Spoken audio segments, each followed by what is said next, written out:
Hello, my name is Aurora Brown. I'm a registered counsellor in Cape Town, South Africa, and host of the new podcast, Intersectional Psychology. I believe that everyone deserves to live with their optimal mental health. So caring for mental health means caring about the factors impacting our mental health. The results? Lasting change and resilience, both in the counselling room and in the world. For example, working in under-resourced communities, it often seems that the mental health challenges my clients face are caused, or at the very least exacerbated, by factors beyond their control, like poverty, racism, sexism, classism, homophobia, transphobia, stigma, unemployment, lack of housing, lack of infrastructure, lack of access to healthcare. The list goes on, but you get the idea. The conventional wisdom for counselors has been to teach clients coping strategies and to build their capacity to manage and live with these inequities and discrimination. But is that really enough?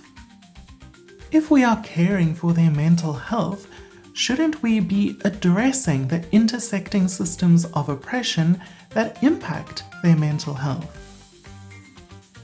Social justice is an essential dimension of cultural competence and ethical practice, which are critical for us all to remain effective and competitive in our changing multicultural societies. And for those of you in private practice who work predominantly with high-income clients, it's not only traditionally marginalized groups that suffer from social injustice. Women are still paid less for the same work as men, and women still bear the brunt of housework and childcare. Older adults are all impacted by ageism. And men?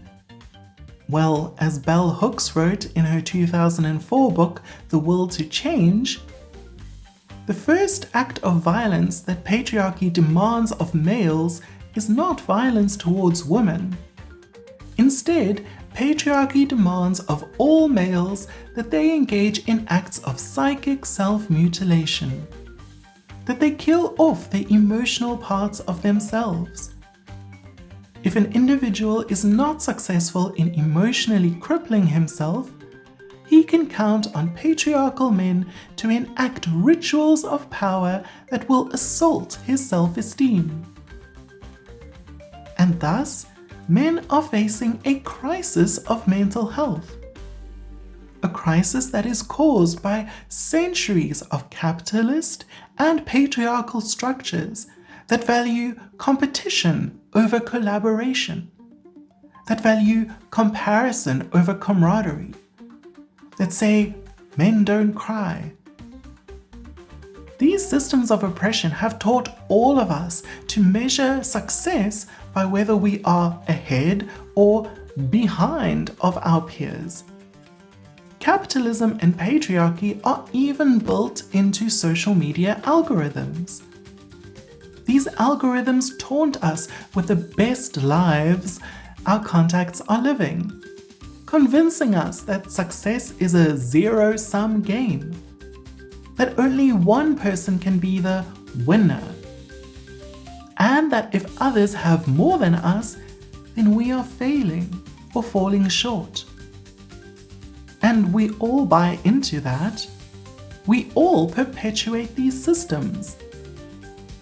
But it doesn't have to be that way.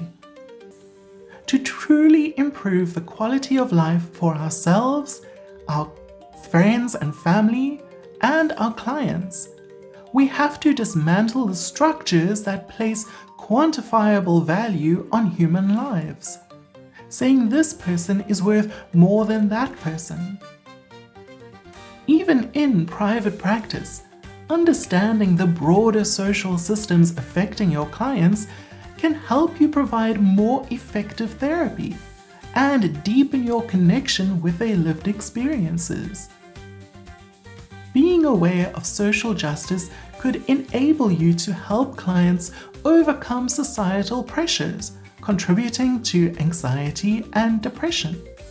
Recognize privilege dynamics in therapeutic relationships, and improve your cultural competence and broaden your client bases.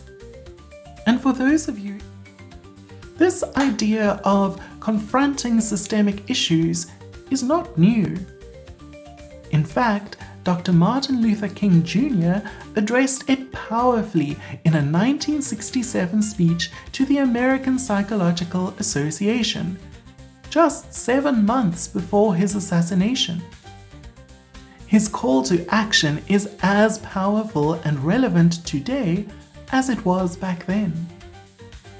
Now, I obviously cannot fully embody the weight of Dr. King's experiences, or the voices of the Black leaders who have fought so hard for justice and equity here in South Africa, the US, and around the world. But I do want to honor them. The following excerpt resonates deeply with the purpose of this podcast: to challenge systems of oppression and work towards justice in every area of life. With that in mind, here are Dr. King's words. I am sure that we will recognize that there are some things in our society, some things in our world, to which we should never be adjusted. There are some things concerning which we must always be maladjusted if we are to be people of goodwill. We must never adjust ourselves to racial discrimination and racial segregation. We must never adjust ourselves to religious bigotry. We must never adjust ourselves to economic conditions that take necessities from the many to give luxuries to the few. We must never adjust ourselves to the madness of militarism and the self-defeating effects of physical violence.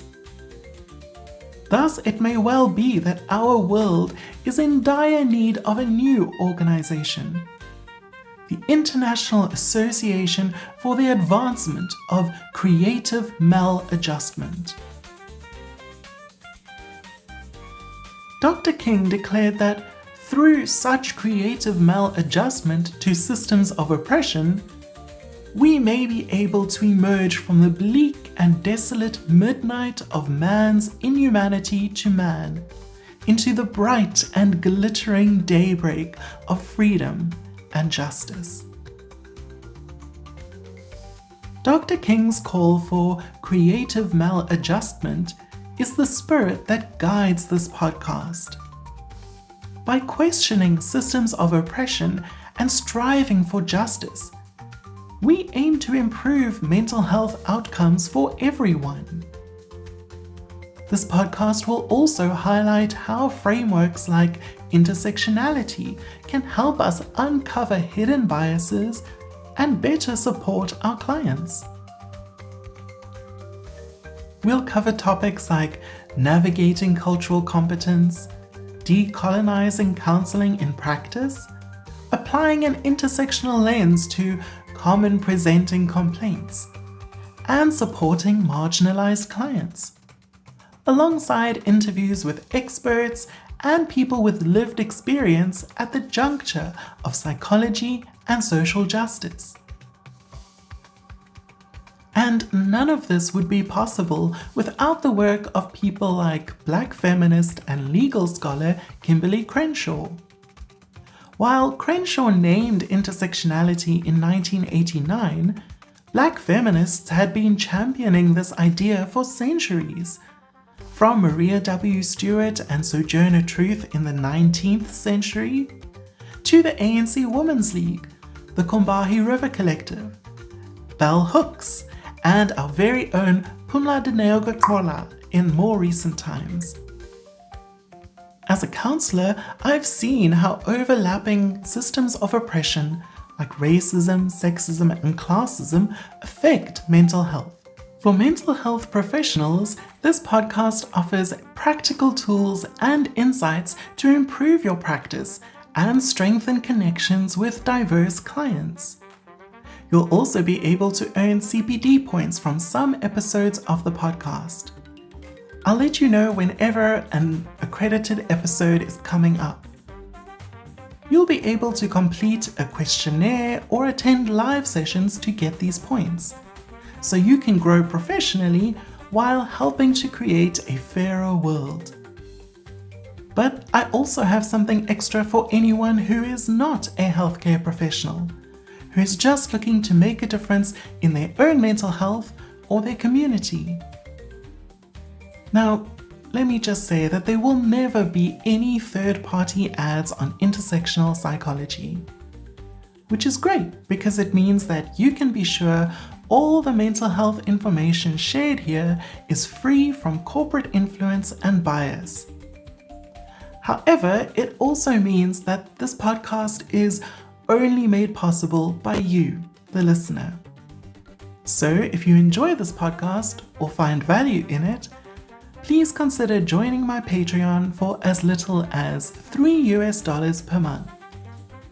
Your contributions will be used to improve the production and cover the costs to research, write, record, and edit each episode of this podcast, and to host our guests. In return, you'll get exclusive Patreon benefits, including bonus episodes, additional guided mindfulness recordings, group discussions, and more. So if you're a mental health professional who cares about social justice, or someone looking to make meaningful changes in your mental health and community, join me on Intersectional Psychology. In challenging times like these, as injustice persists globally, Dr. King's words offer guidance and hope. Let's create a fairer, healthier world together, because everyone deserves good mental health.